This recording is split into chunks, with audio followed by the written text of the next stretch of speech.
So, hi everyone, welcome to my channel. Today I am going to talk about refractive index. Refractive index को मैंने बहुत ही ज़्यादा depth में thesis लिख रखी। उसमें से अगर तुम्हें समझनी है तो सबसे पहले बात करेंगे हम ऑप्टिकल डेंसिटी की। ऑप्टिकल डेंसिटी क्या होती है? जिसको आता है बहुत अच्छी बात है, जिसको नहीं आता थोड़ा सा सुन लो। ऑप्टिकल डेंसिटी, कोई भी मीडियम कितना डेंस है लाइट के लिए, उसको बोलते हैं उस मीडियम की ऑप्टिकल डेंसिटी। फॉर एग्ज़ाम्पल, मेरे पास कोई मीडियम है इतना बड़ा, अगर इस मीडियम से लाइट रे को अंदर घुस के इसके पास होना है तो यहाँ पे अगर लाइट को अपनी स्पीड, सपोज़ यहाँ पे लाइट को अपनी स्पीड सी से डिनोट करते हैं, रिड्यूस करनी पड़ी, यानी उसकी लाइट की स्पीड कम हो गई, तो यानी कि इस मीडियम की ऑप्टिकल डेंसिटी ज़्यादा है। बात समझे? इन्वर्सली प्रोपोर्शनल है, यानी कि जितना ज़्यादा भारी मीडियम लाइट के लिए उतना ज़्यादा उसकी स्पीड रिड्यूस होती जाएगी। तो ये है मेरा ऑप्टिकल डेंसिटी। अब ऑप्टिकल डेंसिटी यहाँ क्या कर रही है इफेक्टिव इंडेक्स में, धीरे धीरे सीख जाओगे, सीखते जाओ बस। यहाँ पे देखो मैं क्या करने वाला हूँ। मैं पहले बात तो दो चीज़ की बात करूँगा, एक वैक्यूम की, दूसरा कोई भी मीडियम सोच लो। वैक्यूम को मैं मीडियम नहीं मानता, जब उसमें कुछ है ही नहीं तो उसको मीडियम क्यों मानना। तो एक वैक्यूम की बात करते हैं और एक मीडियम की बात करते हैं। Medium suppose air, water, glass, something like, कुछ भी। वैक्यूम की बात करते हैं।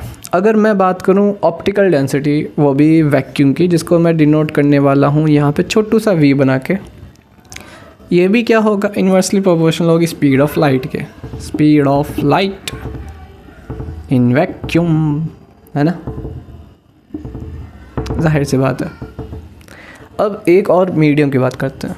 लाइट अगर सपोज वैक्यूम की जगह किसी मीडियम में चली गई तो क्या होगा, तो उस मीडियम की ऑप्टिकल डेंसिटी लेंगे, optical density of that medium, again inversely proportional to 1/c की जगह, सॉरी यहाँ पे speed of light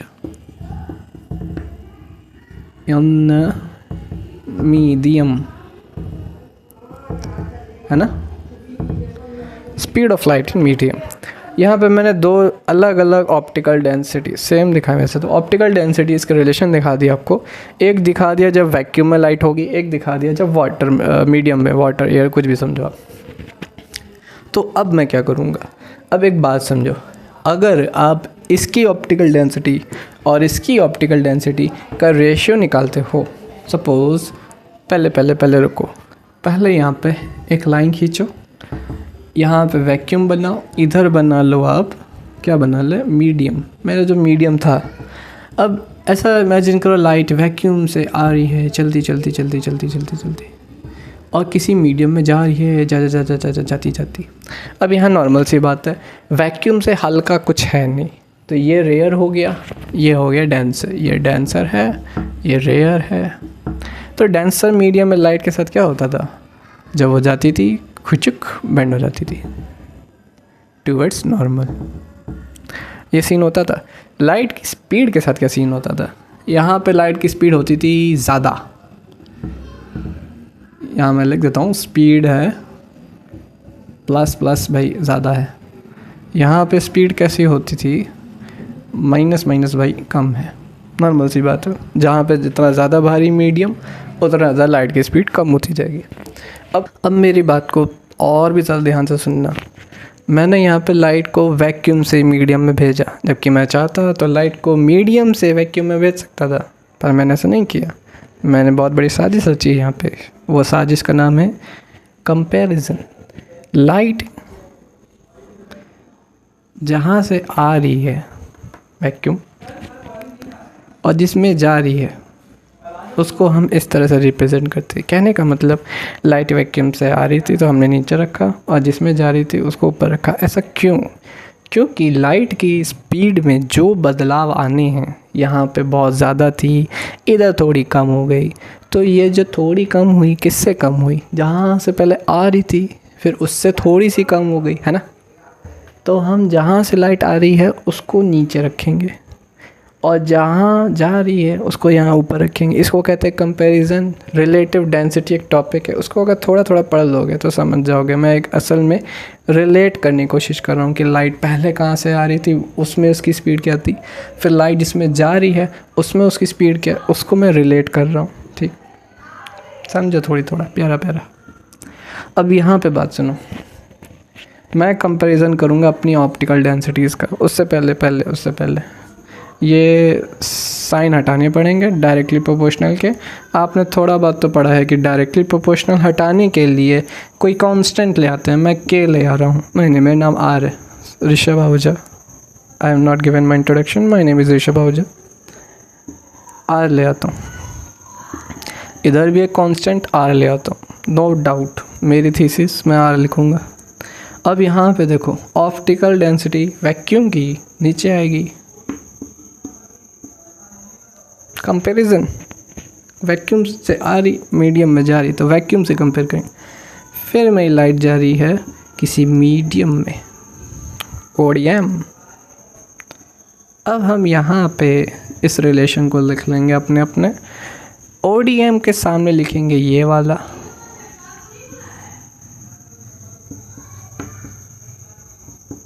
speed of light in medium, और वैक्यूम के ऑप्टिकल डेंसिटी के सामने हम क्या लिखेंगे, ये वाला रिलेशन।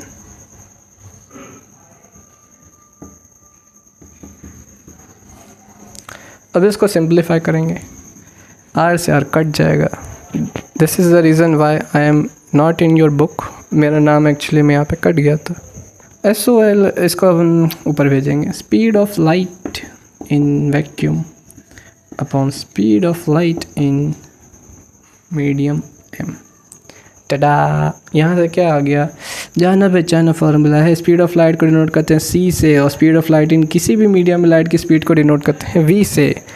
c/v किसके इक्वल आता था, ज़रा याद करो, किसी रिफ्रैक्टिव इंडेक्स म्यू, मैं म्यू पढ़ाता हूँ, n वाला मुझे नहीं पसंद, म्यू के इक्वल आता था। कुछ ऐसे लिखा रहता था फार्मूला, हाँ यही वो फार्मूला है। रिफ्रैक्टिव इंडेक्स एक्चुअली में ऑप्टिकल डेंसिटीज़ का रेशियो होता है। रिफ्रैक्टिव इंडेक्स ऑप्टिकल डेंसिटीज़ का रेशियो होता है, और ऑप्टिकल डेंसिटीज़ लाइट के नहीं कंफ्यूज नहीं करने का, बस इतने काफ़ी। ऑप्टिकल डेंसिटीज़ का जो रेशियो है एक्चुअल में वो रिफ्रैक्टिव इंडेक्स होता है, यही हमारा रिफ्रैक्टिव इंडेक्स होता है।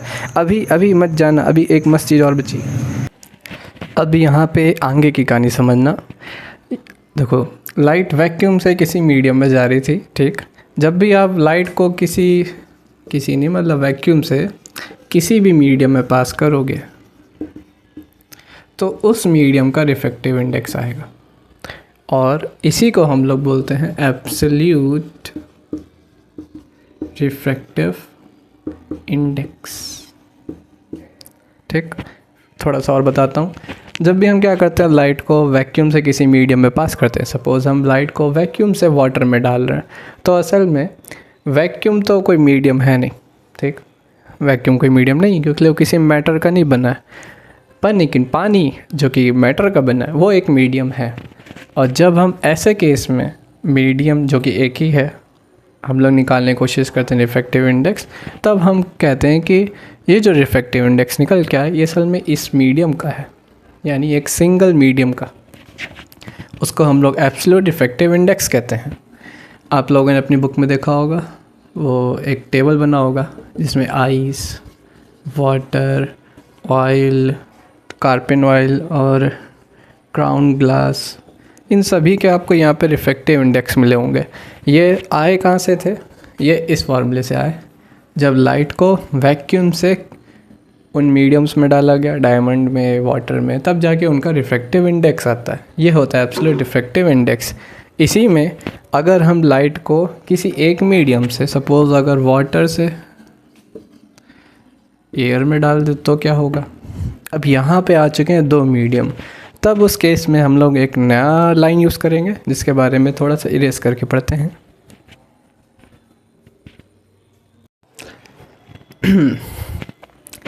तो अब हम समझेंगे कि लाइट अगर वाटर से एयर में जाएगी तो हम उसको क्या बोलेंगे। उसको बोलने का बहुत आसान तरीका है। सपोज़ अगर इसको मीडियम 1 माना जाए और इसको मीडियम 2, तो लाइट आ कहाँ से रही है, वाटर से, और जा किस में रही, एयर में। तो जब आप रिफ्रैक्टिव इंडेक्स निकाल लोगे तो आपको ये समझना है, लाइट जब जहाँ से आती है उसको नीचे रखते हैं। लाइट आ रही है कहाँ से, वाटर से, लाइट जा किस में रही, एयर में। आपको बस refractive index of air, refractive index of air निकालना है, जो कि आपको मालूम है, फॉर्मूले से आ जाता है C/V करके। फिर आपको रिफ्रैक्टिव इंडेक्स और वाटर निकालना है, जो कि आप फिर से C/V करके फॉर्मूले से निकाल सकते हो। अब अगर आप इन दोनों के रिफ्रैक्टिव इंडेक्स का रेशियो निकालते हो, तब हम इनको बोलते हैं refractive index of media 2, refractive index of media 2 with respect to media 1, with respect to refractive index of media 1।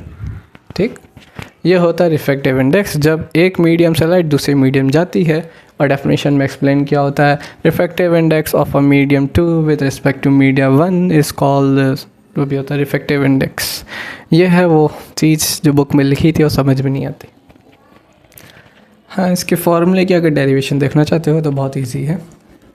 ये C और सपोज़ ये एयर में है VA, और मैंने यहाँ पे लाइट की स्पीड वाटर में ले ली VW, तो यहाँ पे CVA अपॉन CVW अगर कर दूँ एंड इसको सॉल्व आउट करूँ तो VW अपॉन VA, ये फॉर्मूला निकल के आ गया रिफ्रैक्टिव इंडेक्स का।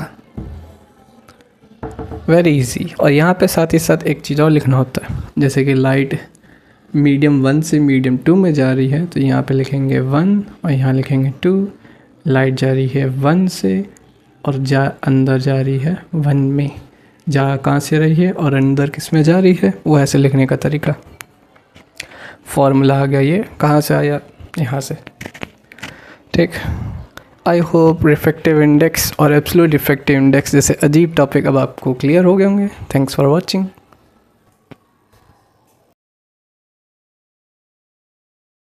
सेम वैसे यहाँ भी है, लाइट जब दूसरे मीडियम में जा रही है और जहाँ पहले से आ रही है उससे कंपेयर करने के लिए मैंने नीचे लिखा वैक्यूम। थोड़ा सा मैं अभी कंफ्यूज हो रहा हूँ, रुको, क्या पढ़ा रहा था भूल जाता हूँ। मैं पढ़ा रहा था एब्सोल्यूट